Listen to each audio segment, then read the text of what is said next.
Welcome to Popcorn Talk, featuring movie discussions, news, and interviews, presenting The Film Scene with Illeana Douglas. Illeana is an actress, writer, author, and film historian with a need to discuss movies that borders on obsession. You'll learn the history of movies one great story at a time. The Film Scene is the deep cuts of movie podcasts, featuring movies we love by the people who made them. And now, Illeana Douglas. Hello. Hi, everyone. It's Illeana Douglas, and you're listening to The Film Scene. I'm here with Jeff Graham. Very excited. It's funny. It's only been 2 weeks, but so great to have the show back up. Thank you. I know I missed everybody. I was in Tucson, Arizona at the Loft Cinema getting a lofty Lifetime Achievement Award. Thank you. It was very heavy. I had to carry it back on the plane. Oh, yeah. And with the wonderful Allison Anders, we showed Grace of My Heart. Exciting news. Universal made a DCP of our, because the movie came out in 1997. So we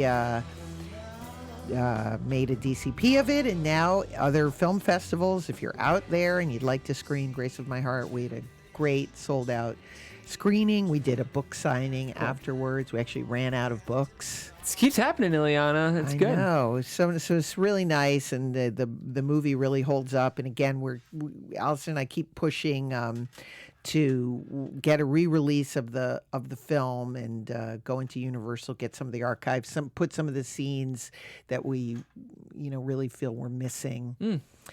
It's interesting with a movie like The Irishman out. How long is it? 6.5 hours? I've heard 8 hours. I'm seeing it this Sunday, so I'm gonna take a nap before I see it. But Drink anyway, some coffee, caffeine. Very briefly, Grace of My Heart is a movie that there were a couple scenes that were really in contention. Our executive producer, Martin Scorsese, Marty, wanted us to cut, and we really, really kind of disagreed about that. But we didn't have the luxury of Final Cut. And all these years later, Allison Anders and I, every time we see the film, every few years, we look at each other and we say, yeah, I still miss those scenes. Wow. And so, as so many directors have, they want to do their director's cut and put the scenes in. And this is my philosophy of, a director's cut is, again, where you should have the license to put in everything that you feel was missing, maybe for the release. But anyway, we're hoping to do that, and we're still praying that Universal has all of the elements that we can restore the film. How do you feel watching yourself back? I know there's some actors who are like, I will never watch anything I'm in. I guess if you're happy with the project, you probably like watching it back. It's a movie that is so personal to me that it's difficult to watch because, again, it's this collaboration with Allison Anders, a filmmaker that I really, really admired. Mm-hmm. And each time when we see it, I don't think I'm going to get emotionally carried away, but Allison halfway through the screening reached out and, grabbed my hand, and she was crying. Wow. And then she made me start crying. And films are our legacy, so we're very privileged in that sense that this was a collaboration, between myself, between Allison Anders, between Martin Scorsese, who does not produce a lot of female-driven movies, and I got him to produce this film and my other film, Search and Destroy, and so it means quite a lot to me, and it's my legacy. There's a lot of autobiographical things about my relationship with Marty in the film, about Allison's relationships that she had, and we all had input into the film, and it's all up there on screen, and it's an incredible soundtrack. And what I look for is just the seamless performances of Matt Dillon and John Turturro and Eric Stoltz, and it's 80% the movie that I wanted it to be, and that's what I always look at.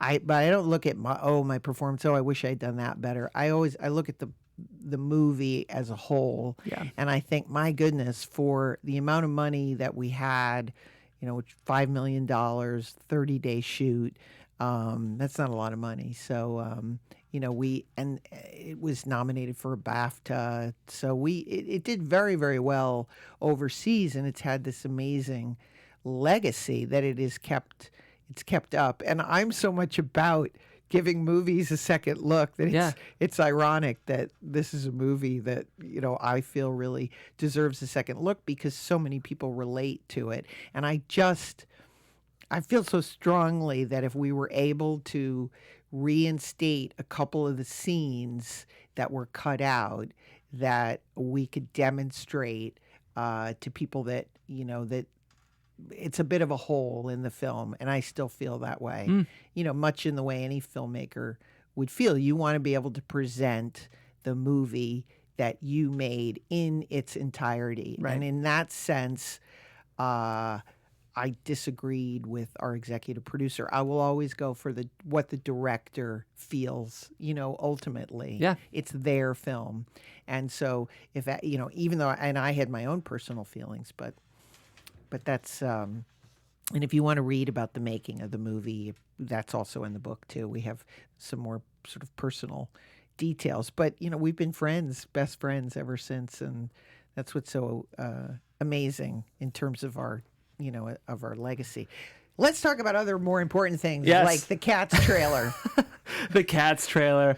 Not only am I excited to hear your take, but our guest today, Jason Clark, who's going to be on the show in a little bit, produces very closely with Seth MacFarlane, who's done a lot with CGI. Of course. Most notably, Ted. And Stuart Little. And Stuart Little. So I'm very excited to hear his take. But if you guys don't know, Universal, speaking of, is releasing their big kind of tentpole Christmas movie for this year is Cats. Adaptation of Andrew Lloyd Webber's musical Cats, one of the highest grossing musicals of all time, making its first sort of cinematic debut, and the trailer has the internet unsettled. Is what I'll say. Well, what's interesting is come on. That looks like a Christopher Guest movie. It's Taylor Swift. It's this amazing cast. It's interesting. It's Dame Judi Dench, Ian McKellen. And the costumes are amazing. Now, I am a student of comedy. And so, again, you know what? Here's my take on it. I think long shots are funny. Mm-hmm. Peter Bogdanovich says that too. Long shots are always funnier. You want to see the full body. So again, in trying to understand why the internet hates this so much, is it because of seeing the full body? Is it because we're seeing, James Corden full body in a cat suit? Is that what is making it funny? Or is it the CGI is maybe not quite up to par? And we're going to ask Jason about this. I don't really know. I have a couple theories on this. Okay, what's your theory? So I hear what you're saying about the physicality of a full body being inherently funny. Yes. I think the problem is the scale is very confusing in this trailer. Okay. Because sometimes the cats are like a little speck on a giant adult bed. Yeah. Sometimes the cats are crawling through a cat door. But then there's a scene where they're in Trafalgar Square. See, that's funny. Yeah. That looks like Spaceballs to me. It does. But I have to tune in. I'm sorry, this is Ryan This in is the our booth. producer, Ryan in the booth. Yeah, That's Dame Judi Dench right there. Yeah. That's Judi Dench. I don't mind actors taking these kinds of roles, though, because you It's look at kinda awesome. Harry Potter and Yeah. Maggie Smith is wonderful as Professor McGonagall in those movies. You can play you can play fantasy, you can play. I just think it's the combo of the CGI. The scale is very confusing, and honestly. My problem is that Cats has always been bonkers. I think we have this assumption that Cats is this prestigious musical because it's set a very important legacy for Broadway, but the show is crazy. It's about Rum Tum Tugger, the cat, getting resurrected. Yes. And so people are acting like it's this hot take to say that Cats is an unsettling property, but it's been weird since 1982. Well, there's a whole segment of the population that thinks musicals and musical comedies are terrible. Anyway, like I love musical comedies. Yeah, me too. As soon as it comes out, I can't wait to see it. I want to see it. However, I am going to say there is something slightly off about the look of it, and I don't exactly know what it is, and it's not doing itself any favors. Maybe they would have been better off just doing a blank screen and just showing the faces. Here's an example, though. So this is a cat holding silverware, human silverware. Right. And it's giant. The knife is almost as tall as the cat. Yes. But then later we see them in Trafalgar Square, and they're as big as the lions. Okay. So I don't know. The thing is, I actually really trust Tom Hooper. I think he's a great director. I loved the Les Mis adaptation. I think The King's Speech is a wonderful movie. That's another film he did. Okay, so now this is interesting. Having seen the Broadway version of Les Mis 5 times, that was my era when I went to New York. Yeah. I personally, although I love the performances, and I'm a sucker for musicals anyway. I mean, I loved it. But I have to say, I was not crazy about the intense close-ups that he used in the film. I felt it was a little claustrophobic, and here's the key. Okay, this is what I'm going to say. I've seen A Star Is Born with Judy Garland. I would say maybe 50 times. Maybe I've seen it 100 times. It's one of my favorite movies of all time. I've seen Les Mis once. I saw the Broadway show version 5 times. So to me, who's a movie lover, how many times have I seen Sweet Charity? Maybe 20 times. That's fair. Even Gypsy, the musical, which isn't, my favorite. But some of the more modern musicals I have not seen. How do you feel about Chicago, the 2003 Renee Zellweger? I liked Chicago. Me too. I enjoyed Chicago. I loved La La Land. Yeah. If you told me that Damien Chazelle was doing Cats, I think I'd be a lot more excited about it. Fair enough. Sorry to say, but that's totally your opinion. I'll just be very interested to see. That looks odd. It's too hard to decide now. The lighting looks like very strange. I just think there's no consistent footprint, or should we say paw print, of what the movie's supposed to be. Meow. So we're all just confused. I think right now it's purely confusion. We won't be able to make a judgment till Christmas when we all get the greatest cinematic gift of the year, Tom Hooper's Cats. Is that the tagline? That's what I'm taglining it. I think it's going to be incredible just because of what it is. Like, I can't wait to see this movie just because of all the energy around it. Plus, there's nothing more fun to unite the country than finding a movie to kind of hate like. Totally. I'm all in. I love to, kind of hate watch a good last misstep. year, what was it last year, The Greatest Showman? Yeah. Which I really enjoyed. Me too. And Hugh Jackman is one of my, is that Jennifer Hudson on the right? Jennifer Hudson on the right, Jane Judi Dench. There's James Corden top left. Yeah, that's not Jennifer Hudson. That does not. She's a beautiful woman. I know. She should look like a beautiful, beautiful cat. Well, I think she plays the sort of forlorn, disheveled cat, like the former star who sings Memory. We all know that song. Yes, of course. But that does not. If she looks like that when she's singing Memory, I'm going to call up Betty Buckley. Well, we'll just have to see. We'll cover it on the podcast. Who's the person on the left? That looks like bad CGI. She's actually a newcomer. Her name's Francesca Hayward. She was the principal, I think, of the San Francisco Ballet. So she's making her big film debut. Well, regardless of all of this, I can't wait to see it. Agreed. And one of my favorite people to see movies with is my mom. Oh, yeah. Because we sit down at Christmas and even though if I've seen the movie, I love seeing all the movies with her because she gives it the real Italian. I know within 5 minutes if she's going to like it. Would she want to come on the podcast? Because I would love to do an Oscars recap with her. With my mom? Have her call in. You have to be careful because she might swear a bit. She's Italian. But anyway, and my mom was the one who, she would watch all like Game of Thrones. My mom was the very first person who told me about Game of Thrones. Wow, good for her. Back in the day when it first came on. And then I watched it. And I was like, Mom, this is really dirty. Why are you watching this? But she loved Game of Thrones. She's excited about Downton Abbey, all of those films. Yes.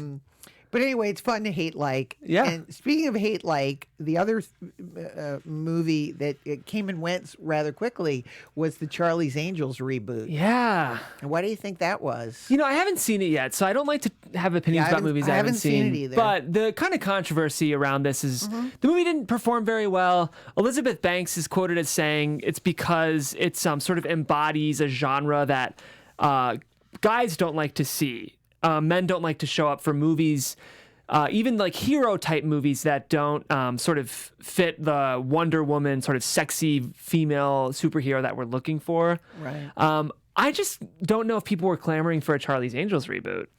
Yeah, that may be it. Is that the show, which was part of my generation, and honestly, I never saw Charlie's Angels because, as I've told the story, we were poor and we didn't have an antenna, so we only got one channel, which was CBS. Oh, look at that, my bracelet just broke on the air.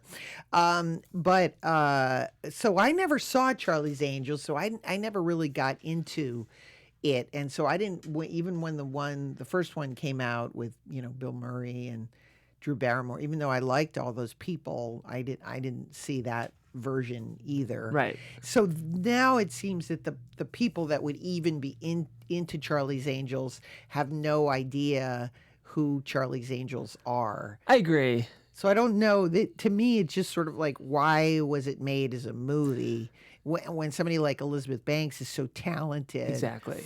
I hope that I hope that it doesn't sort of spot her career and I agree. make it hard for her to direct other movies. I just think that somebody as talented as she is, it's like, make I don't know, there's so many great stories to make that maybe Charlie's Angels wasn't necessarily.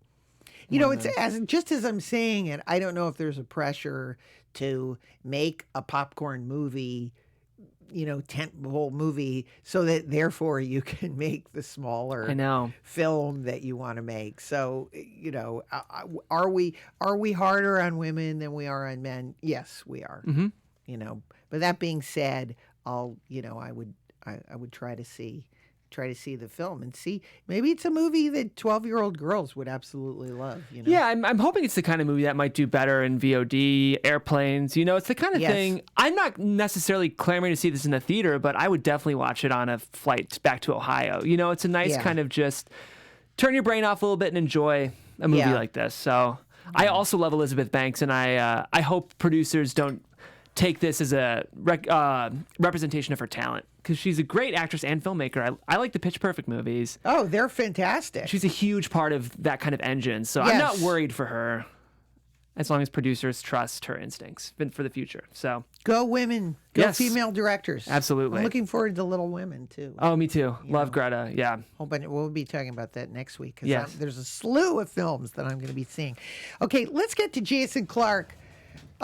Jason Clarke is a producer of so many successful films. His early career, that's when he worked with me, was Happy Texas, Hacks, Homegrown, and he transitioned to big budget films like Stuart Little in 1999. And then since then, his filmography is just unbelievable, from Cabin in the Woods to Jackie Robinson to Seth MacFarlane's Ted 1 and 2.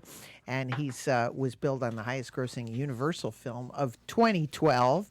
And in addition to becoming the highest grossing original R-rated comedy of all time, he works with Seth MacFarlane and his production company Fuzzy Door.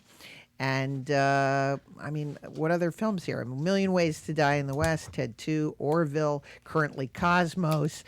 And, my goodness, here you are, ladies and gentlemen, Jason Clarke. Nice to have you here, Jason. Nice to be here. Wow. First of all, you're way too nice to be a producer. Did anyone ever tell you that? You're the first person. I've never been accused of being nice. Actually, very counterintuitively, that mic does go the other way. Oh. It's I know they're the most confusing mics in this business. How's this? That's better. Yeah, that'll do the job. Got to fix that up. Thank you. I'm really a beginner here. Well, podcasting is a totally different space, and it's funny because those vocal mics, to kind of peek behind the curtain for our listeners, I think every single, even very experienced actors will come in here. They always flip those mics around, so you're in good company. They face seemingly the wrong way. But I promise that's the right way. Maybe we need maybe we need to label it. I think we should just don't touch the mic. All right. Yeah. There was a terrific show on National Geographic Television, which is called the Breakthrough Prizes. And scientists come up and receive $3 million for their breakthrough inventions. And National Geographic broadcasts it as the Oscars of science. But the scientists, when they confront the microphone, the smartest people in the world, are just stunned. They don't know. Most of them will talk off mic the whole time, and they have to be directed to, this is the microphone, and then they want to touch it and move it all around. So funny. I wonder why that is. You're right. Sometimes when I'm interviewing people, and it's like, talk into the mic, when I'm doing some of the older people. I'm in good company is what I'm getting at. Yes. These people win scientific prizes and can't figure out the microphone. I think Rob Schneider definitely came in here. He might have unplugged the microphone. He broke it? Did he break the mic? I think so. So he dropped the mic and then he broke the mic. Yeah, safe space. Okay, great. Okay, let's get the priorities out of the way. Do you remember, Jason, the first movie you saw and who took you to see it? It's interesting you ask that question because there's this framed letter that I wrote my dad. I think it was in 1967, believe it or not. So I was probably 5 or 6 years old, and I was practicing my handwriting, and it reads that my Aunt Greta took us to see Snow White. And when I came out of the theater, I found $1 in a puddle. And now I'm rich. So I would say it was one of those Disney re-releases of Snow White.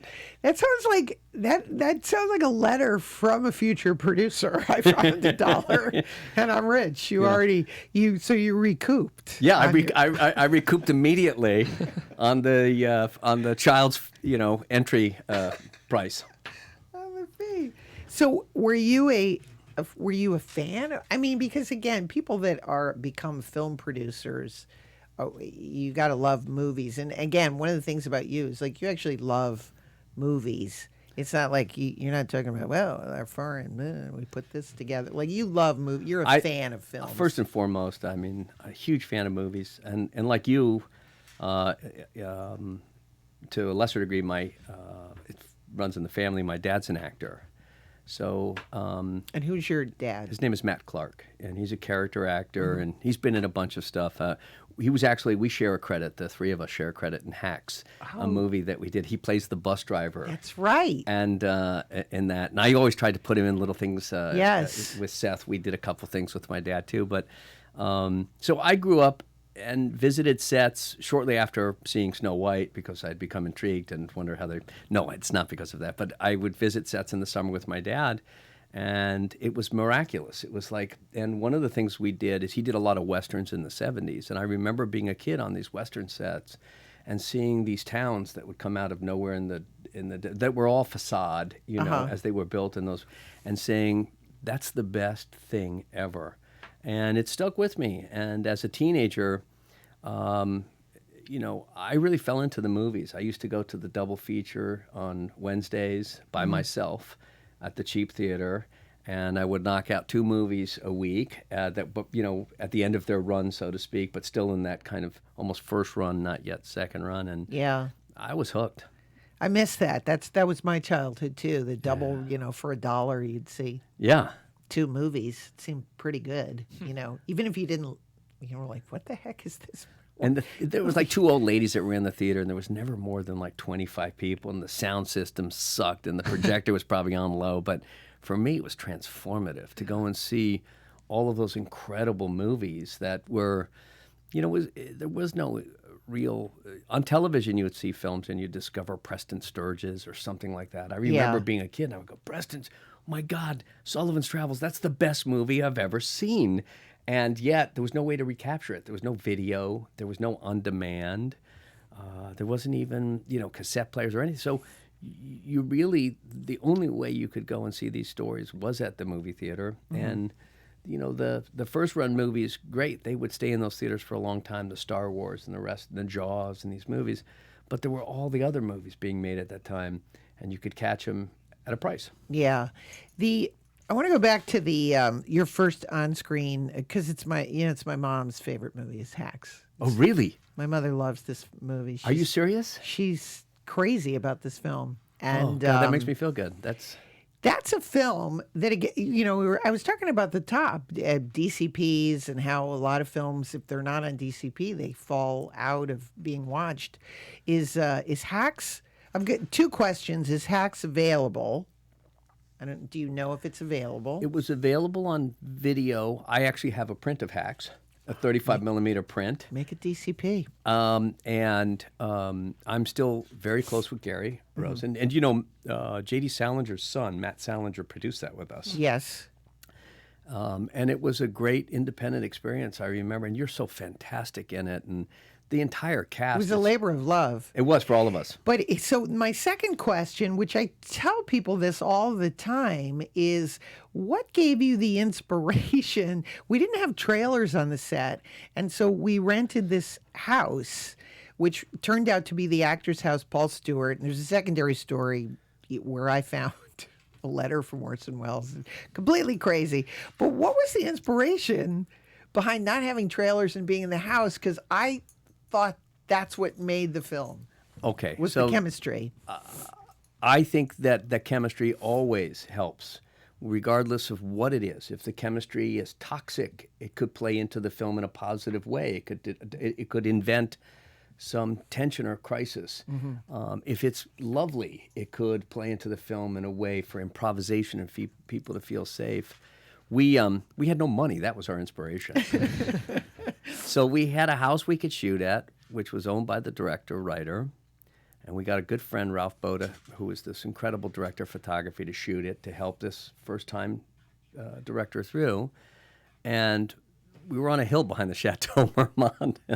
It was impossible to park a car, much less a trailer. Well, I remember the night you made me, I had to drive the Citroën. Up the hill? Oh, down the hill? Down the hill. I didn't know how to drive a stick shift. I thought I was going to kill Stephen Ray. We had to go across. Every time I crossed Sunset. Oh, cross Sunset there. Oh, that's hairy. Yeah, well, you were the producer. Go ahead. Go ahead. Well, I like to challenge the actors, put them in the. No, that's But we got that house. Yeah. It was a house next door. What you were saying, Illeana, is that there was the house next door, and sadly, the owner had passed away, and the house had fallen into probate with the Motion Picture Fund that owned it. So they wanted to clean it out and get it ready. And so we asked if we could short-term rent the house for that couple of months while they were still getting it ready to back on the market. And that's where we had set up dressing room. Everybody got a bedroom. I loved it. And one day, I've told this story many, many times, we had like a little communal area, and it was dear John Ritter and Dave Foley, Richard Kind, and we were all sitting there. And then, in walks Ryan O'Neal with his suit, like over his, like, which curtained off room is mine? And we nicknamed each of our rooms like the Vietnam Suite. We really got into it. We thought it was really funny. But I remember Ryan O'Neal came, and I always tell the story like, one day you're on Barry Lyndon, and the next day you're looking which curtained room you're. Yeah, exactly. In his house that's recently in probate, still with the furniture in it from the previous owners. Paul Stewart. But the happy news was that they had all these books. Put all these boxes of books out on the street, and I grabbed all the books, and I had a psychic feeling that I told Stephen Ray that I was going to find a letter from Orson Welles, because Paul Stewart had worked with him and was in Citizen Kane, and everybody scoffed at me. And then all of a sudden I pulled out this letter. I remember. And it was like it flew in the air, and it was wow. And Hacks was about the tenor of the storytelling, or what the story is about people trying to make their way as storytellers in Hollywood. And here we are behind the Chateau Marmont. The story references the Chateau Marmont in a very specific way.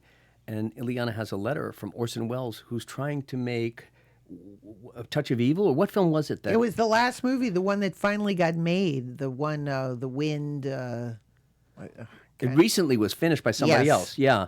It was his kind of unfinished Other Side of the Wind. Other Side of the Wind. And he had been working on it for years. And the letter was talking about things that we were dealing with. Yeah. Like, I know I didn't have the money, but now I have the money, and we can finish the shoot now. And Paul, please stay with me. Yeah. Stay with me, and I hope you still have the suit. Wow. That we shot with.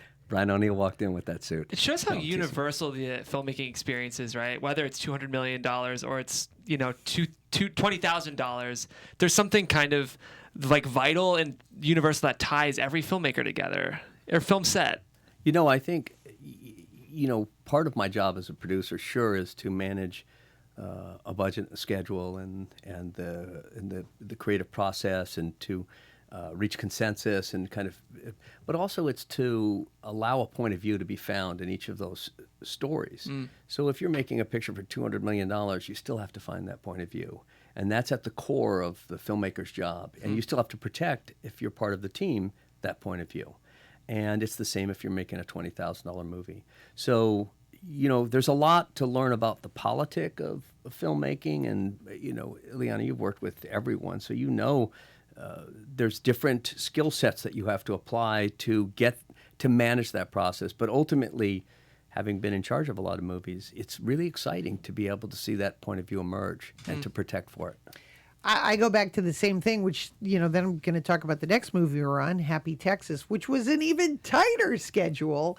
And yet, once again, the atmosphere, I say all the time, it's the atmosphere on the set creates whether, for me, you can't act in a state of fear, I don't think. Yeah. Fear or chaos. If you create an atmosphere that's fun and collaborative, you want to go to work and do your best and be part of the team, and Happy Texas had that same, again, quality. And I think, again, this to me is the height of the independent film movement. Yeah, for me too. It was a How period. many days did we do? It was like crazy, like 17 days. 18 or 20 days or something like that. And, Happy Texas, so I got the script and I met with the director and the writer, and they said, we're going to make this for $4 million in Texas. And it'd been sitting for a year and it hadn't been made. So I said to them, well, first of all, we'll make it here's my pitch to you guys. We'll make it in Los Angeles. We'll make it for $1.5 million. And we can start making it right now, because I can tell you right now we're going to find that money. And they became incensed with the whole idea. And they went home and they said, but we could be making our movie. But there's hills in L.A. and there's no hills in Texas. It's flat. And they had all their kind of preconceived notions. But they worked through all of those notions and they came back. And I said, just give me 2 weeks. Let me see what I can do. And that's how we made the movie. And it was an incredible experience of letting go of what you thought you needed. And therefore you were like a passenger waiting in a train station for a train to pick you up, that money train to come by and pick you up. And it turned more into we were the moving train, jump on board. And I think that permeated on the set. Even though we had no money, it was fun. Everybody was there for the right reason. Blast. And it was quick. I mean, again, but again, because we knew it was quick, everybody, it was all hands on deck all the time. And it's just so interesting to me because subsequently I've been on movies that are no money and they feel like, oh, it's no money. You just have to suffer. Like they make everything it doesn't have to be that way. Just because you have no money, that's why I use the example of The House, is that so many times as an actor, I get frustrated because I know that there's a better way to produce. Yeah. That the ultimate goal isn't just like to be the money guy and cut corners. There's a way to utilize the budget, but to create an atmosphere where you get the most out of your actors because you only have a certain amount of time with them. And it's worth mentioning that Happy Texas went on and was won an audience award at Sundance and sold for a record price that held for over 10 years. We made it for $1.25 million and we sold it for $10.25 million. And everybody got paid. The sound guy bought himself a new Volvo. I remember. And it was a good year that was. Yeah, that was such a great year that this check came in. Never happened again. I said, because every time you do a movie, you're like, yeah, I know, I have a piece of the back end, and you never do. But Harvey Weinstein flew in. Cassie and Elways and myself went up to the Stein Eriksen. We put Mark and Ilsley, who was our writer-director, and Ed Stone, who was the writer-producer, in like Denny's. Wait here, guys. We'll see.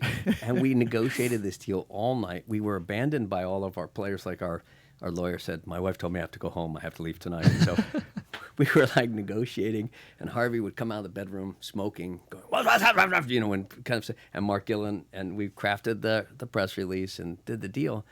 And we came out and was like, is this real?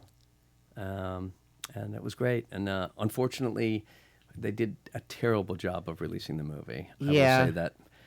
But it is a great movie. It is one of the great. It really is. And again, it's funny. We seem to be on the same circular topic today. There was a cut I saw of the film, you know, that was at Sundance, and then subsequently it got recut, and it was not as good. It was still good, and people still love the film, but it lost some of that homegrown indie vibe of the fun that we had in making it, and the looseness, you know, that we had. I love that you related to that in that way. That's because, you know, that was one of our ambitions, is to make it fun. I was the first one to join it. I think I was the very first actor. I just was like, I'm in. I said, I don't know when you're going to get the money, but I'm in. I remember that. And I actually suggested Steve Zahn, who I knew a little bit from New York. Yeah. And they had never heard it, you know, because he hadn't been in a movie except for Reality Bites, which wasn't out yet.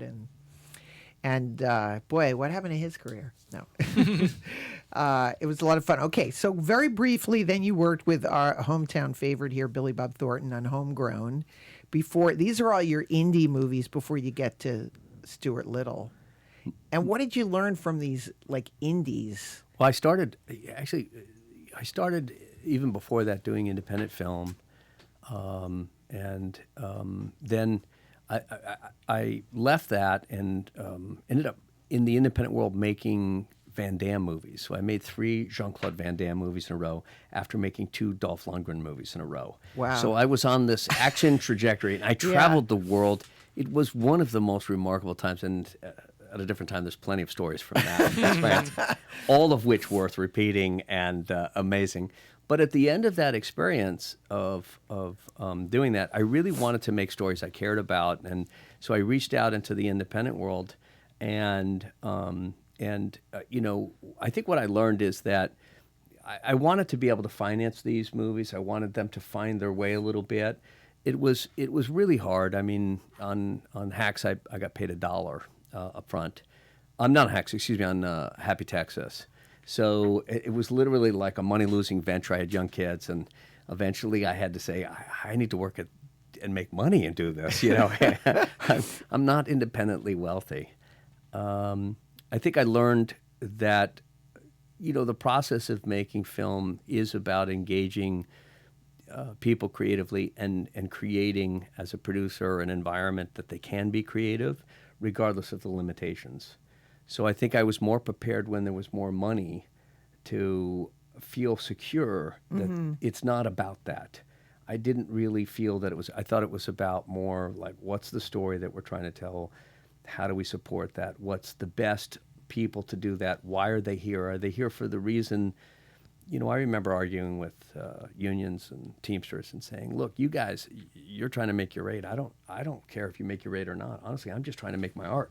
That's what we're here for. So if I can pay you, I'll pay you every dollar I have. But if I don't have more, I don't have more. I understand that may not fit with your model, but what I'm here is for that creative vision. And I think that, you know, you get bigger and you get more complicated and you need more stage space, or you need higher priced actors, or you need all that. It gives you a point of view when you negotiate to be able to say to people, let's make sure we're still here for the right reason. So how did you then get involved? You said you had this, you know, the background with doing Jean-Claude Van Damme movies. So how did that make you the right producer for Stuart Little? Were you a fan of the books, or? First of all, super fan of the books. Yeah. It was really weird. You had kids. I had kids, so I was in but it was the one book that my mother read to me that I remembered. And, you know, it wasn't the other E.B. White stuff. So, and she was an English major. So I always held it kind of a little bit more dear. And I remember the pictures were so remarkable to me. Because when you're a kid and being read to, you're really studying those pictures and going into them. And I can't remember the name of the artist, but so when the opportunity arose to do that, it was with a director named Rob Minkoff, who had directed The Lion King. And he and I had been hired by Columbia Pictures to try to put together a version of Into the Woods. And I had this fabulous experience with all these really great artists, and my job was to try to figure out how to do it for a better price. And we did, but it wasn't enough, and they passed on it.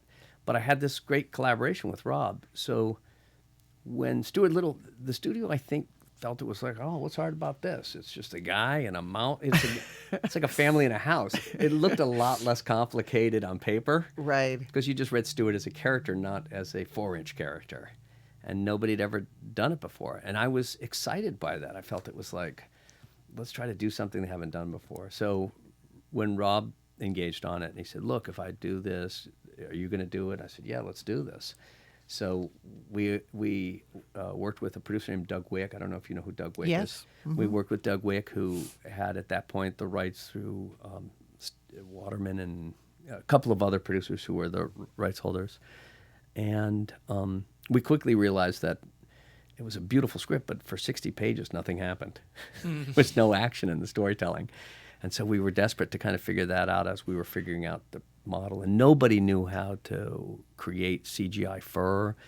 ImageWorks was brand new at the time and burgeoning, but felt that they had a skill set that they were even not prepared for.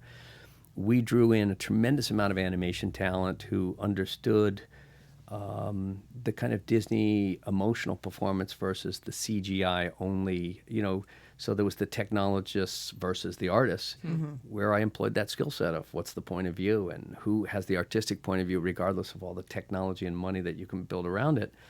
And I was able to help manage that process to discover, how to create this, and the technology did brilliant work, but also the performance, I thought, of the mouse was so incredible. And it cost a lot more. It was much harder than anybody expected along the way. Not that we weren't budgeted appropriately, because we were, but I think when they first saw the script, it seemed like, well, this is relatively a contained movie. Yeah. It's interesting when you think of sometimes the first approach, I was thinking as you were talking, the first approach when they did the movie The Elephant Man, and they had never done that kind of mega before. And they failed and failed, and then they finally got it right. And then when they got it right, that became the definition of, okay, we think we understand this. And it sounds like when you're talking about, again, getting that stop motion right, that first attempt, even though, as we were talking about at the top of the movie, still some movies don't quite get it right. Yeah, it's...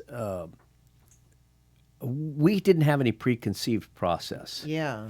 And there was no 1.0 to 2.0. So we went into the movie and we watched Indian in the Cupboard. And we said, yeah, well, that's a little dude. So basically, it's a little dude shot with overscale props around him. Yeah. None of the depth of field made sense. So it always felt like this dude's in another room, and he's talking to this person who's supposed to be sitting right next to him. So we said, well, how do we get around that? So we have to expose things. So we came up with, we wanted to do this with CGI, but how do the actors act against the empty space, as Gina Davis called it? She always had an empty space to work with, and kind of planning that out so it didn't affect her performance in a negative way. Yes. But she felt like there was a character in the room, so we brought an on-set voice. We used eyeline tools were synced with the shutter. And once we had the set figured out, then we went to the visual effects company, and they said, let the technologists handle it. They can build you a robot that looks like a real character. And, I'm joking, but the reality is it doesn't matter how good it looks if it acts terribly.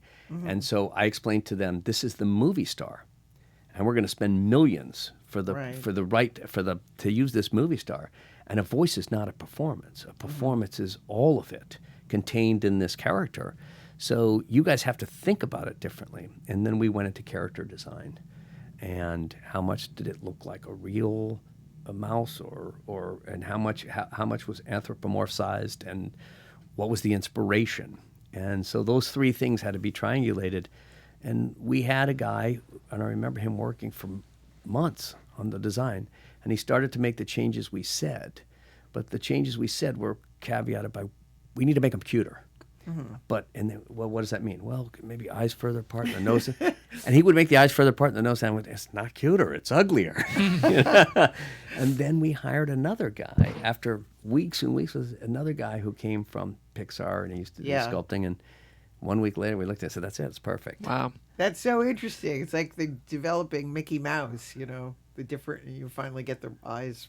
And you get the right artist on it, and all of a sudden, it resolves problems that are you can't talk through. It's hard to articulate. It's interesting because then when I was sort of doing my research on you, this is the secret of why then Ted is so good, because I didn't realize. I said, oh, he's not in a booth, because again, some of these films that don't exactly, where I'm like, I like it, but I don't feel emotionally invested. Yes. It's because they're in the booth doing the voice. And so you were saying, what I was reading was that in Ted, he's there, he's acting with the person. And you said, again, getting the eye lines right. And I don't think people necessarily did that before. So discuss that a little bit. And did you know that going in, that that's what you were going to do on Ted? Totally. And Ted, other people should employ that then. Yes. Ted it would be cheaper in the end. There's so many unwritten benefits to it. But first of all, there hasn't been a lot of R-rated comedies starring CG characters. You don't say. So it's not exactly a science. It was really a revelation. Yeah, and R-rated comedies are not budgeted like family 4-quadrant films, so we had to figure out how to do it cheaper, better, and not step on the neck of improvisational acting within it, even though, the script is very beautifully scripted and we stayed within the rules of that. There's still a repartee, a performance piece that happens with two people in a room acting against each other that doesn't happen when you don't have that. So we had to figure out how to capture movement when Seth was giving his lines. He was also directing the movie. So we had to figure out how he could direct the movie, give his lines, and capture his movement at the same time. And we actually captured all three of those things. That was before we knew the character. But as we discovered the character, we realized, well, we don't need to capture his movement. We know how he's going to move, because our incredible artists who created his performance from that already knew where the shrugs were and what gestures Seth would throw in. So just a bit of reference was enough to kind of give them the right direction. But for the other actors, if I tell you to look somewhere and pretend that someone's there, nobody's better in the world than an actor at playing to something like that. Right. Because they're used to performing and getting rid of the artifice of whatever the situation is and being there. But Seth would be off camera and he would deliver those lines, and Mark would perform to the empty chair where Ted was supposed to be, and they would have interaction, and a guy with a blue glove would grab, the bong from Mark, get past to Ted and take it out of the scene, and then pass it back. And when it all came together, it was brilliant. Is there any when you're in the zone like that? Because initially, when you're starting, is there any sort of cringe factor of like, okay, we just got to get into this? Because I'm sure that the initial part must be challenging. You're hearing an off-screen voice. Where do you look? Is that all a technical challenge? Yeah. Your tendency is to move from your eye line and look at the If I was to kind of like give you all of the like little pieces of it. But then you hit it and you go. We made a stuffy, and he was Ted's size. And so this guy would stand on set, this stuffed teddy bear, and the camera would line up against him. Then we gave light to him. Yeah, light to him. His fur. We tried to match him exactly. Yeah. We said, it was chicken and egg. Is the CG guy first, and then we make the other? Said, no, let's make the real one and make it match the CG guys match that, because it exists. And then we sent him one. Here, take this Ted and make it look like this. But we would do that, and then when we do rehearsal, the blocking rehearsal, the actual visual effects animation guy, he would walk Ted around and have him get onto the couch. So you knew how long it took him to walk across the room. So you as an actor would follow the doll. And you go, oh, that's how the doll goes. And then we'd do a couple takes of rehearsal like that. Then we'd shoot what we call the stuffy pass, which was just with the guy puppeting this puppet through. And we'd actually film with that. So everybody was on their game. They were 100% Yeah. ready, with the exception of there was a guy standing behind this, this toy and doing this. And it locked everybody in. And then we just took that toy out. And the next, we took the stuffy out. And then it was all kind of clear. And we had eyeline tools, so if he was sitting in a chair, you'd know where his eyes are versus, the other thing. And we'd put that in there. It had a couple of gray balls at the end of like a car antenna. What about some of the crazy scenes, like the fight scenes and things? I mean, that we did a stunt viz. So we built a fake room. I remember building it out of like plywood and cardboard with furniture in it and a ceiling fan. And the guy went in for a day with their stuntmen, and our Mark Double, who was this incredibly talented stunt guy, and our stunt coordinator Scott, and our and a stuffy and one of those stuffed bears, and they had a huge knockdown drag out, and they shot it on video, and we cut it together, and we looked at it all so we could know we called it stunt viz as opposed to previs. And we went and shot it shot for shot. It was perfect. And the net result was, we made some modifications. Seth had a lot of notes, and we made modifications on it. Yeah. But when we got it cut to what he liked, at the end of the day, we just recreated it now with the full effect. Is it hard, though? It's like the premise, part of the reason I love Ted is just because on premise alone, it's already so funny. But at a certain point, you have to enter into the earnestness of the storytelling and buy the fact that this is a real relationship. So, when you're doing a fight scene like that, do you feel like you need one take just to get the laughs out and then you can do the work, or are you able to do the work right away? No, you do the work right away. We did it in continuity because we're wrecking the room as we go through. So as we smash stuff and break stuff and whatever, just so everybody can keep track. And certainly Mark is going to get more and more disheveled during the course of it. No, the artifice of it is not, it goes away day one of filming. Yeah.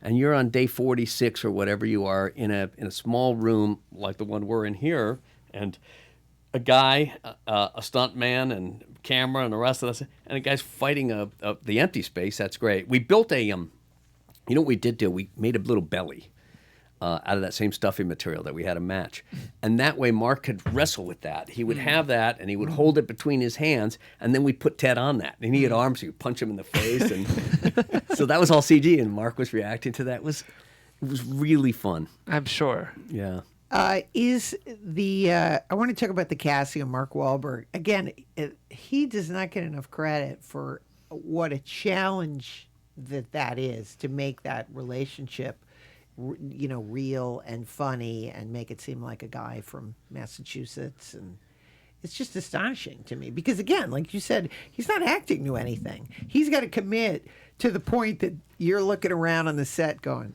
okay, does he really think that that's a real, your worry is, did you worry for his sanity at some points? You're like, okay, that was so good. He was I'm beginning perfect. to worry. He was brilliant. He's got to buy it 150% or we don't buy it. And that's what I meant. It's a great point you bring up, and he did. But part of Seth's real concept with the movie, what he told me, is that I want to make sure we don't have too many elements of fantasy on fantasy. So if you have this teddy bear that came to life 30 years ago and now nobody really gives a shit, then if that's your premise of your movie, where it's set, and he had set it when he wrote the script in Boston.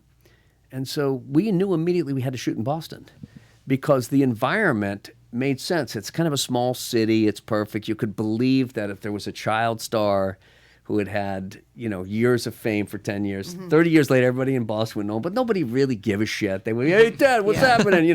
So you yell from the car in front of a grocery store or something. And we had a few of those, but generally people did not, it's 30 years, 25 years later. He's no longer the star that he was, so to speak. So, being in Boston gave an authenticity to all the choices that were made creatively on the film to be in that world. And needless to say, Mark is from Boston, so it was he your first choice? Yes. I know that there was a time before that when we were casting the movie that other ideas had come and go, but it was almost like in retrospect, it's like, how could you ever think of anybody else?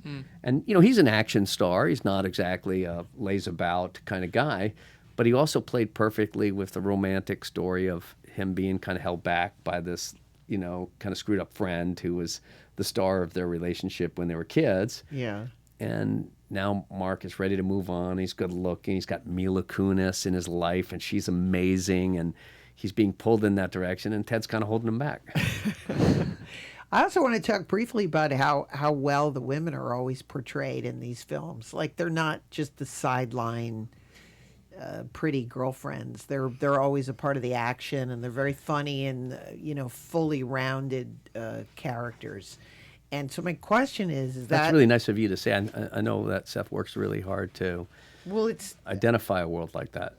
Do you think that that's part? And then I'm going to switch it up by saying, is this part of a New England sensibility that he may have, that he introduces into the script? Because New England women are funny. There's a very specific kind of New England humor, I think. No nonsensey. Yeah.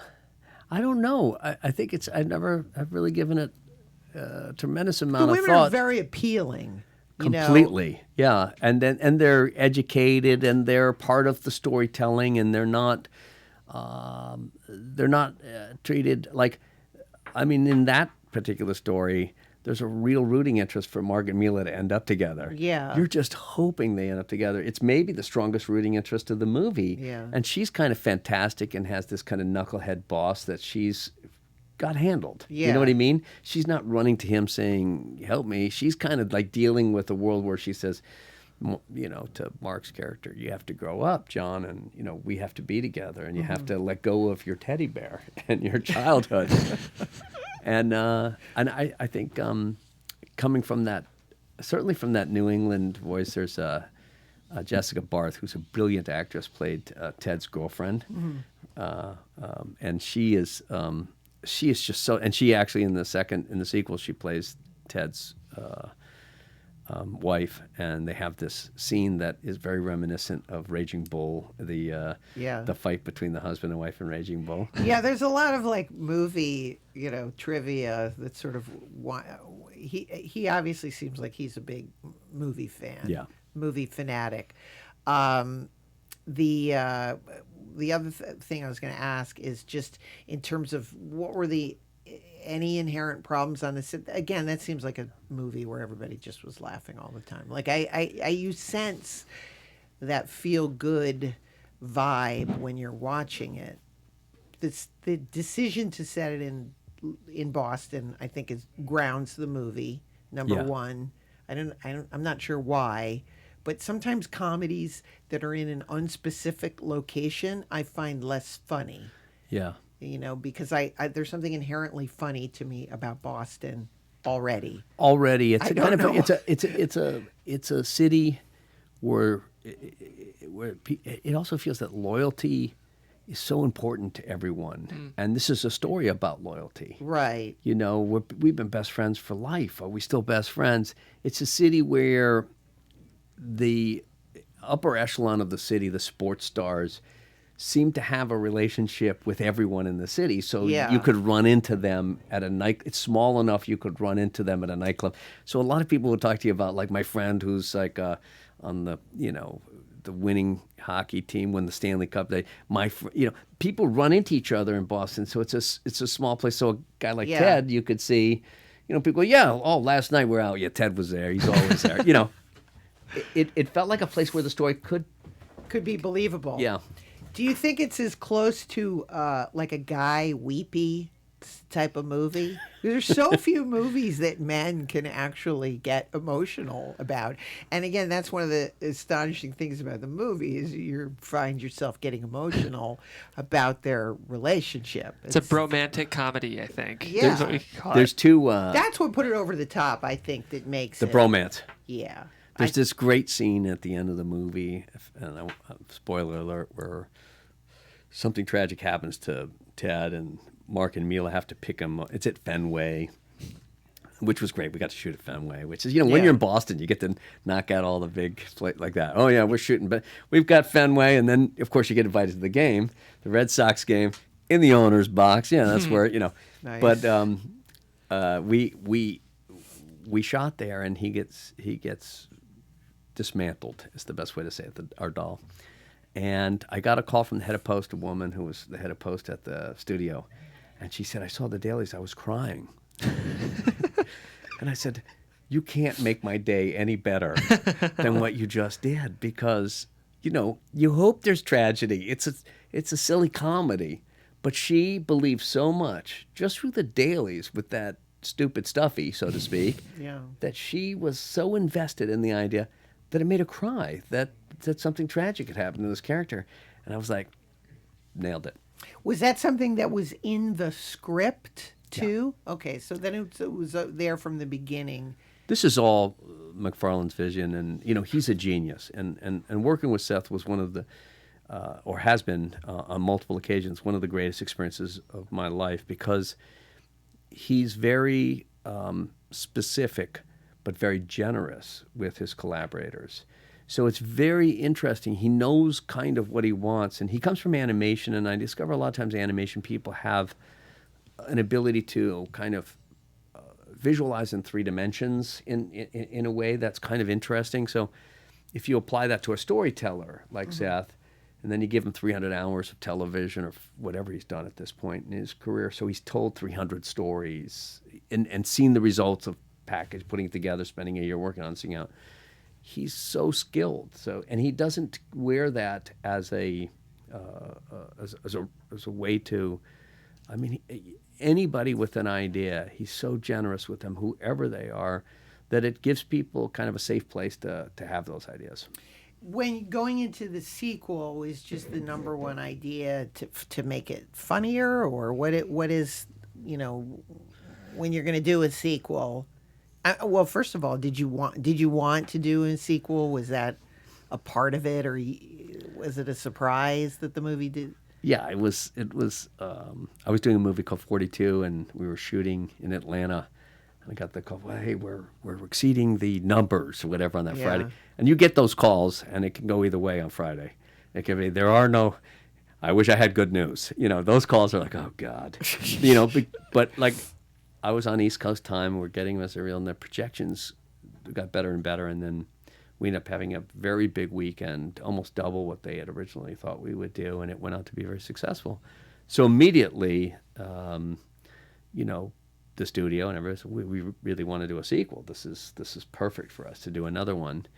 And I think we were already on a trajectory or path to do something else. Mm-hmm. So it was a little bit like, and I think for Seth, it was like creatively, it was visiting something that he was obviously excited to do, and he loves it, but he also had something he wanted to do first. And so we went off and made A Million Ways to Die in the West, which is a comedy Western that he has always wanted to do. But I think, making, I don't think that was part of his intention in the beginning, and I bet he'll, at some point, turn his attention to a third one, because Ted is such an incredible character that he's created. He deserves another movie, and Mark is so brilliant. We need some Ted right now. Yeah. Do you find the climate, again, it also feels like comedies work in the right climate, and currently the climate feels so tense. Oh, it's that tough. I don't know if even people want a comedy, From my point of view, it's been a rough few years here, and we're in year 3 of this, and I think the times have yielded probably have exposed a lot of ills that are out there, but they also people haven't been ready to laugh, and they haven't been really interested in funny. So you see a lot of good comedies that are either shut down because they push the border, push the line. Stepping over the line is part of, I think, comedy for me. I love to laugh at things that are almost beyond the pale of what's acceptable, because it's a way for us to process that. And I don't know, times it seems like we've been watching a comedy in the White House, and we keep on thinking, it can't get it. That can't be real. Sorry. Well, it's like when you're in the mood for certain films, and there was an era of film noir and Yes. there was an era of screwball comedy. My grandfather always said coming back from World War II, the climate to do funny, frothy comedies was over, so it was very serious-minded films for a very long time. And it seems like movies today, I feel like we're slightly, even though we desperately need comedies, it seems like the bar seems to be so highly raised. There's been a number of comedies that I've watched on Netflix that just didn't get good releases, but that are very, very funny. And I wonder why they didn't do well. Yeah, and you look at it and you say, well, the superhero genre is stronger than it's ever been. The horror genre is stronger than it's ever been. Horror may be perennial, it may be always, but and maybe some. It's a very interesting comment that you just made, and it is about I think the timing and what people. Well, because I was watching, I wanted to watch the movie last night, A Million Ways to Die in the West. So I hadn't seen it.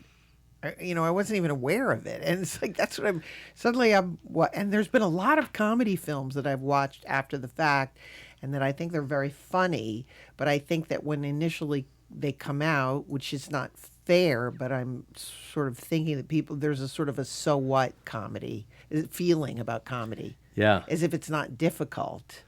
And it's very difficult. Totally. And especially when somebody makes it seem effortless. It's like, oh yeah, it's another Adam Sandler comedy. It's like, but they're very hard. They are to make and to make people laugh. That was a discovery for me. It's funny because action was like, oh, that must be hard. No, not really. It's really fun. It's dangerous. You have to be very careful about it. Yeah. But it also it's constructed very specifically, and it's really part of it leans into the filmmaking more than the storytelling. Mm-hmm. And comedy is kind of like it has to.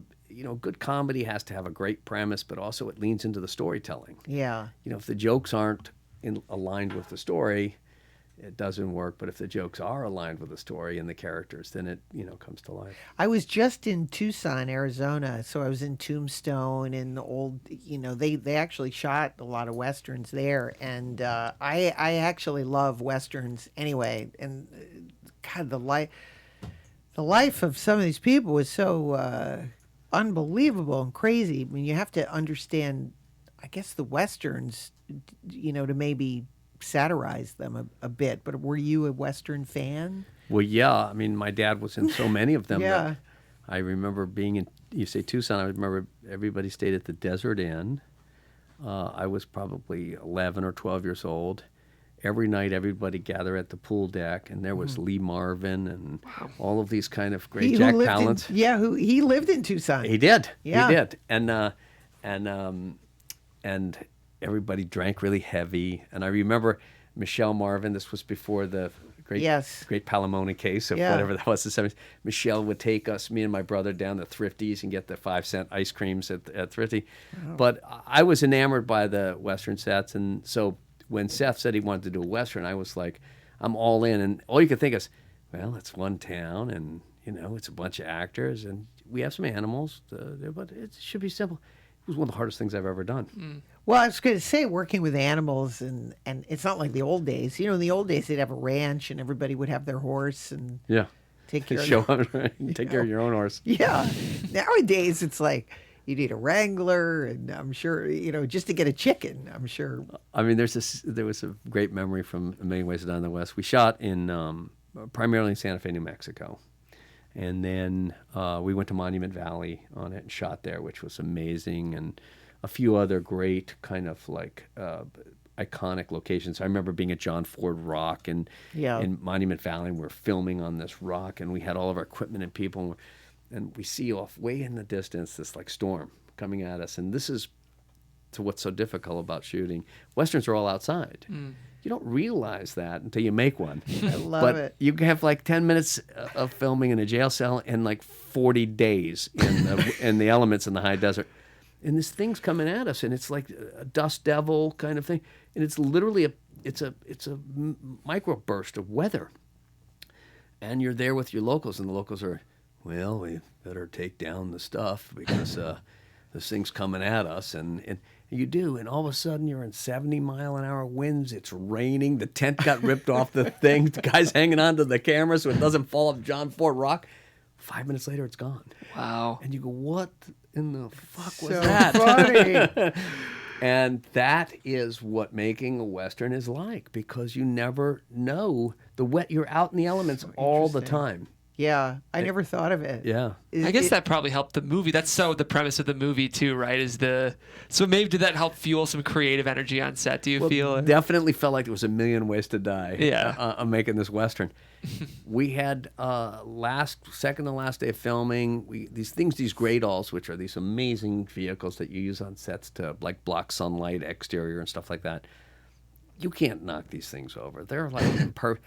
So some guy's driving it, it falls over. Oh my gosh. And it falls over like a 60-foot boom arm, and it comes swinging down where the guy is de-rigging the $1 million camera crane and the $300,000 camera. And he looks up and goes, and he takes like 3 steps back, and it lands right on the camera and crushes the camera and the crane. And it was some kind of microburst. He had to raise his arm to get above the trees, and the wind caught whatever he had in there and knocked this thing that never supposed to come over. So you never knew where it was coming from. So you had this kind of like dynamic environment. And thank God everybody, I mean, we didn't really have any real problem. We had a flood. We had one scene we got rained out 3 times in a row. And at one point I had to go in. I remember going into Charlotte's room, soaking wet into her trailer. I go, and she's flown in specifically. We're going to get this shot. Tonight's the night. And as the plane is landing, we see the microbursts of the lightning on the horizon. I go, Yeah. No, it's not coming to us, is it? Anyhow, we get set up. This is after take 1 got shut down by rain. We're back 2 weeks later, and this rainstorm comes in, and it is so bad that I have to evacuate the set, or we could have been stuck there. Wow. So I've got everybody. So I come in drenching wet after I saying to her, "Oh, it'll rain. It'll end in 20 minutes. We'll be back out. Don't worry. It's great. The ground absorbs the water. There'll be no puddles. We'll just shoot." Now I get in a trailer. Says we have to leave, and she laughs and she goes, "I mean, right now. Wow. You have to get in your car right now, before the road washed out." Crazy. Yeah. That's amazing. So as a producer, when you make that long walk to because whenever a producer comes to a trailer, I get very nervous. Something's it's bad. never good news. So what are your what is the worst things that happen to a producer that you have to handle? Well, we were doing Ted, and somebody told me I have to go tell Mark Wahlberg to cut his hair, and I was like, Why? How? It's not why worse. is it? I'm teasing, but there was no way. And then Mark told me a story of doing The Departed, and how they had to go back and do reshoots. And he said, "I'm not cutting my hair." I think he's always booked on another job, and he's like, the hair is for the next job. Yeah. And so finally, I had to go in. He says, "Hey, come here." He comes in, takes me back. So he starts trimming. I mean, literally 3 little strands of hair come on. He's got his hairstylist cut. So tell him look, I cut my hair. I said, no, we're talking about 2 inches we have to take off of your hair. So if you watch Ted carefully. Oh, those are But what techniques do you? Now I know you box a little. Does that help you in your producing? For the hours. You seem you're so unadversarial. You have such a nice way about you. And so I can't. That's very sweet of you to say that. I know. That's why I can't imagine. There's a lot of people who could have the. Can't imagine you get anything done. You're just way too nice. But again, so what? Again, when you employ these, do you send over coffees to people? When you're asking people to do these things with delays, or they have to come back for reshoots. What kind of? Well, I get a little money in the bank for trying to take care of them. So, when I Send come them and ask for a send them favor. a puppy? I say, when I ask for a favor, I say, hey, we've taken, can you help me out? Oh, so you do that. A little bit. And, there's some hard calls that you have to make with things that happen. And generally, if you've been on the right side of the decision making, you're in good. Yeah. You're in good company, as opposed to people So I mean, A you lot deal of with things. those niceties, maybe I'm just on the wrong movies though, but a lot of those niceties seem to have not on the movie.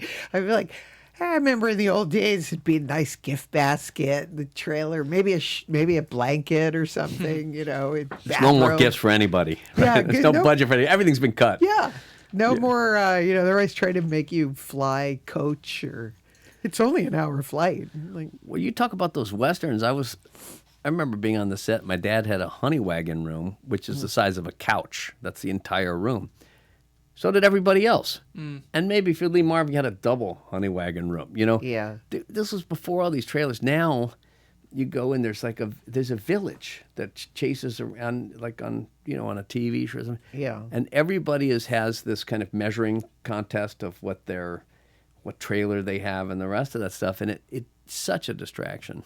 And is it expensive to have a lot of trailers and stuff? It's only that you have to move them. Yeah. Now I you have see. to pay a team of guys with trucks to move all those, and those are not exactly trucks that are moving the equipment or doing.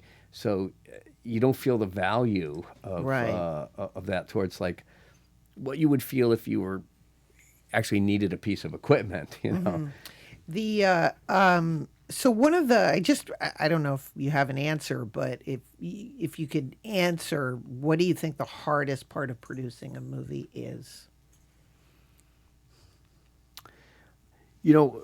There's probably stages of it, and there's the development and creation and financing of a movie, which is in and of itself has a lot of hard parts, and then there's the making of the movie, which will always have challenges that are there, and then there's the editing and release and marketing and all of that stuff, and I think maintaining an understanding of what it is you're setting out to do through all of that, and trying to deal with each of these specific phases with as much of an open mind and open ideas. Right.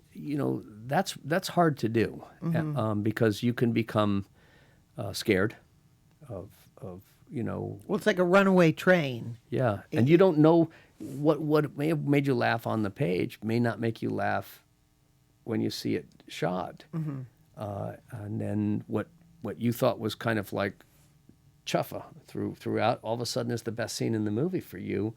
I've had those experiences. I know when we did Stuart Little, and I'm just gonna one quick aside. We had a boat race scene, which is at the end of the movie, and the toy boat race scene. There's no Stuart. There's just toy boats and we shot it. It was so complicated. And we shot these toy boats, and we flooded the parking lot at Paramount and painted sky backing in the Paramount. And we shot at Paramount for a month, second unit, these toy boats that would list to the right or list to the left, that were on these tracks running in the water, and they had to be executed to exactly our storyboards. Then we cut it together, and it was the most kind of worst looking scene. You would look at it and go, oh God, this looks like toy boats on a track that would list to the right, list to the left, and nothing's happened. There's no characters in them. And then you realize there's only one boat with a character, Stuart Little. The rest of the boats are empty toy boats. So now we're like, oh my God. So we cut it together, and we haven't seen Stuart. And then we see this gray mouse that comes, they do this little slider kind of piece to show you where he's going to be, the blocking. And it's like, guys, the end of the movie. We have no end of the movie. I don't know what we're going to do. Go to the scoring stage, and Alan Silvestri comes in with his music, and I've never heard it before. He's just playing it. First time I'm hearing it is live. And he taps the baton, and 100 musicians launch into one of the most magical pieces of score you've ever heard. And I started crying, because for the first time since I had read it and said what it could be, now I saw it was even better than it could have been. And for me, the filmmaking process is filled with that, managing those doubts. I think that's very true, because you're right. You have to remember what it is, and even when I'm working on something, like when I was going to Goliath, it would take an hour to get to the set, and every time I had to be there, at 5:30 a.m. call on the 5 and pouring rain, and by the time you get to the set, like you said, I spend most of the time going, why am I here? Why is this important? Yeah. And so when the people at the top have that same feeling, that's great to hear, and that they're not just looking at their watch and saying, we got to make our day, because I think it puts actors, kind of on edge. I just want to end by asking a little bit about Cosmos, the show that you were also a part of. Probably the thing I'm the most proud of in my career was working on Cosmos. And Cosmos was originally launched by Carl Sagan and Andrian and Dr. Steven Soder, who wrote, Ann and Carl and Steve wrote it, and then Carl was the host of that first season. And it's something I grew up on and was just, I loved because from the infinite to the infinitesimal, from, the great design to the absolute pale blue dot of this little Earth, a speck hanging in, what do you call it, a mote of dust hanging in a sunbeam. The reality of that is what, Carl Sagan kind of said. So we have a third season. It's coming out on National Geographic on March 9th. We're super excited about that, and which was just announced last week, believe it or not. The second season and the third season are hosted by Dr. Neil deGrasse Tyson, and the show is equally as compelling. It's called Cosmos Possible Worlds. It's 13 hours of some of the most incredible stories that talk about our place as human beings on this planet, as much as it talks about our planet as it relates to possible worlds that are out there, places that we could inhabit, where we could be. It's very, very positive. Andrian is the writer and director, along with Brandon Braga, this season. And Brandon worked with us on the previous season, and he's brilliant. And she's the smartest person I've ever met, and I've heard Seth say that more than once. She really is a great storyteller. So it was great because there were no techniques, there was no idea about it. There was only this love that I had for something that was made in 1980 when we set out to make it in 2014, and we went about it and came up with techniques as we defined it along the way. And we wanted to give cinema to a science show, and I think we achieved that in this season. I think we did it again. Oh, good. Well, I can't wait to see that. One question I have for you, Jason, before we go too, is a lot of our listeners are up and coming creators. We have young filmmakers. And as someone who hears pitches all day, what do you look for in a great pitch? And what gets you really excited? Like, what do you think makes up a great pitch? And how do you know when you're seeing someone who's really going to do something special for you? We all have the stories that we like, things that appeal to us. And some of them could be, and they form our point of view. And when you hear a story from somebody and when you hear a pitch, you want to find something that is relatable, that it feels, that it speaks to the kind of the human experience. I look for a great setup, complications along the way, and then an unexpected ending. And if I hear those three elements typically set in a story that feels like real people, the idea of, I always use the term hat on a hat. It was with Ted, it was like, okay, if you put too much artifice on top of Ted being this kind of fantasy character, a fantasy on a fantasy, all of a sudden people disconnect. So you can put a fantasy element in it, but you have to protect it. You have to be aware. You have to nurture it so it doesn't feel like it's, So I look for relatable, undeniable storytelling. I look for new point of view. I mean, right now, we're in this kind of dynamic time in the industry where you're seeing so much great work coming from kind of fresh point of views. And for me, those diverse storytelling voices and putting them in there, you can take a story we've heard that's very universal, but now tell it from a different point of view. So that's, to me, super compelling and what I'm looking for. Cool. Wow. I'm so impressed. That's such great advice. I can add no more to that, Jason. Come on, you can add something. No, I was listening so intently. I almost wanted to start taking notes. We're fine. Okay, I good. thank you. Yeah. Well, Jason, it's been it's so awesome to have you here. Thank you so much. I'm honored. I'm a big fan of yours. So I'm a big fan of yours. To be part of this was great. And I mean, how often do you get an actress who's worked with a producer who just says he's the greatest? Twice. And I haven't screwed this up yet. Yeah, it's true. You know, He's the she best. can't screw this up. I'm the guy who's going to. I'm so nervous. I was very nervous coming in here because of that. I said, no, you know, something happened. She didn't get lunch one day, and it's going to come up. No, I'm teasing. No, we heavily vet Jason, so if you get the invite, you know you're set. And I want to echo that. Thank you so much for tuning in, guys. Jason, you don't have the right to be as nice as you are. A lot of high-achieving producers don't have that same accessible, warm candor that you do, and it's clear you have a love for filmmaking. So it's just such an honor to have you here. And guys, this is the Film Scene with Illeana Douglas. Today we had Jason Clark, whose movies, of course, you know. Hopefully you enjoyed today's episode. If you did, we ask that you hop on iTunes and give us those 5 stars. We'll start reading some of those reviews on air because we have a lot of wonderful, loyal fans. We appreciate your feedback. Yes. We're back in a couple weeks. Yeah, we're going to take Thanksgiving week off, and then we're going to be back with Matt Oswald, who's also got a book of photography out, and we're going to be talking about Christmas movies and Oscar movies. It's all happening. Whole bunch of other things. And as we end our show, as we always say, everyone's life is like a movie with a beginning, a middle, and an end. And this is the end of our show for today. Thank you, Jeff. Thank you, Jason Clark. See ya next week. So long. Thank you. Thanks for tuning into the Film Scene with Illeana Douglas, airing exclusively on the Popcorn Talk Network. We bring you this show for free because we're just as passionate and borderline obsessed with film as you are. And it would mean a lot if you would please subscribe to our podcast and give us a 5-star rating on Apple Podcasts. It takes 5 minutes to review the show, but it helps other film junkies find the show and continue to spread a love of classic and contemporary film. For guest inquiries or live bookings, you can email me, Jeff Graham, at guests@AfterBuzzTV.com. That's GUESTS@AFTERBUZZ.com. For more incredible film content, check us out online at The Popcorn Talk, and we'll see you after the credits. From producers Maria Menounos, Kevin Undergaro, and the entire Popcorn Talk Network, we would like to thank you for tuning in. For questions or comments, be sure to visit popcorntalk.com. I'm Sir Richard Wentworth, and this has been a presentation of the Popcorn Talk Network. The views expressed herein are those of the hosts only and do not necessarily reflect the views of its owners or principals.